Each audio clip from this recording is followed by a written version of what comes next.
Amnesty International is raising awareness about a 10-year-old girl in Paraguay who was raped by her stepfather, got pregnant as a result of that rape, and has been denied an abortion. Now, in the country of Paraguay, you are not allowed to have an abortion unless your life is in danger as a result of that pregnancy. However, since she's a 10-year-old who's been raped and got pregnant as a result of that, she does not get any type of leniency when it comes to this issue. So the unnamed child became pregnant after being raped by her stepfather, but the 21-week-old pregnancy was discovered only when she arrived at the hospital complaining about stomach pains.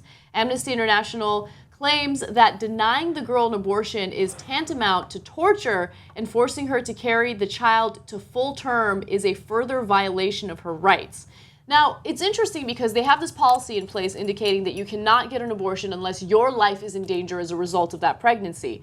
But if you look at the statistics, people under the age of 15 who get pregnant and try to bring the pregnancy to term and deliver the baby are much more likely to suffer severe consequences and complications. So international statistics estimate mothers under 15 years old are 5 times more likely to die from complications than adult women. But even if that statistic didn't exist, you're going to force a 10-year-old who got raped to have a baby. Yeah, but that's why these conversations, to me, they're not steeped in logic in any way.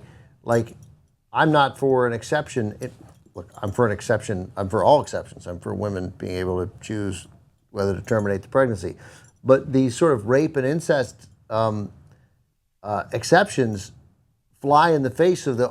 If you're going to argue that it's a child that has to be protected, well, it didn't conduct this horrible, violent rape, right? It didn't do these things. So their argument still stays pure, right? Unless it's going to kill you, then no. And this 10-year-old girl, if they think, no, we can make it so she'll go to the best hospitals, whatever, she'll survive it.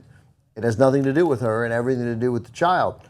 So that's, in a sense, why I think if you argue against the rape exception, that you put yourself in a better position, you're in a better logical position, and then we're in a better position to win.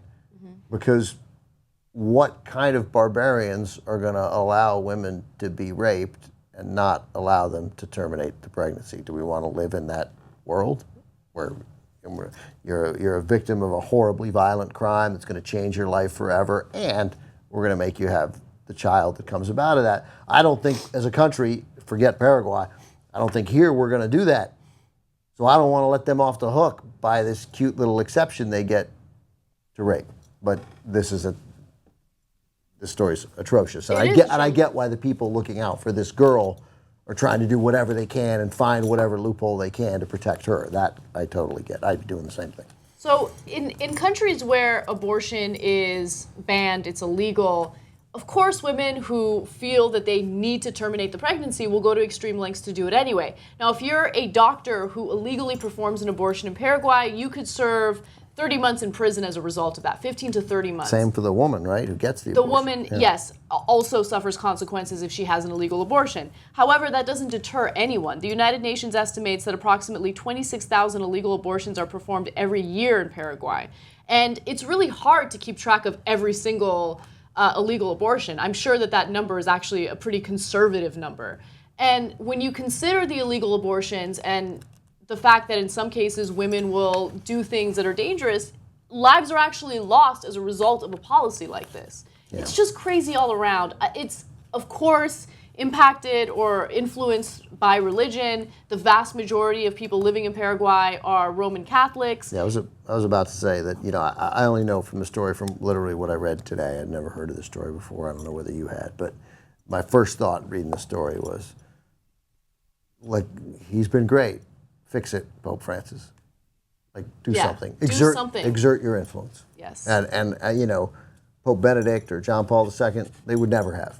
Like, this guy, I feel like, might.